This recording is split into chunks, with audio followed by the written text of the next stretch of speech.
আজকের ভিডিওটি আমার মা কামাখ্যা মন্দিরকে নিয়ে। আমি মায়ের কাছে গিয়ে নিজের হৃদয় দিয়ে যা উপলব্ধি করেছি আর নিজের দিব্য চোখে যা দেখেছি সেই অন্তরের কথাই আজ এই ভিডিওতে তুলে ধরব।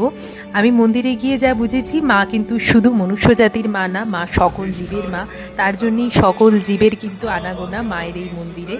দেখতেই পাচ্ছ তিনখানা স্ট্যান্ডে ধূপের স্ট্যান্ড আছে, সেই তিনখানা স্ট্যান্ডে কিন্তু তিনজনা কিন্তু বিছানা বানিয়ে একদম শান্তির ঘুম ঘুমাচ্ছে, কারণ জানে মা আছে রক্ষা করবার জন্য। এখানে কিন্তু অনেক বাদরও আছে, কিন্তু তারা কিন্তু তোমায় কোনোভাবে বিরক্ত করবে না একটু। অনেক ছাগলও আছে। আমার মনে হয় না যে লোকালয়েও এত নিরাপদে তারা চরাচর করতে পারে যতটা মায়ের প্রাঙ্গণে ওরা নিরাপদভাবে থাকে। এখানে কিন্তু অনেক পায়রাও আছে, অনেকে পায়রা কিন্তু উড়িয়ে দেয়, ভাবে এটা মুক্তি হবে তার জন্য। দেখতে পাচ্ছ কত সুন্দর করে কত শান্তিতে ঘুমাচ্ছে।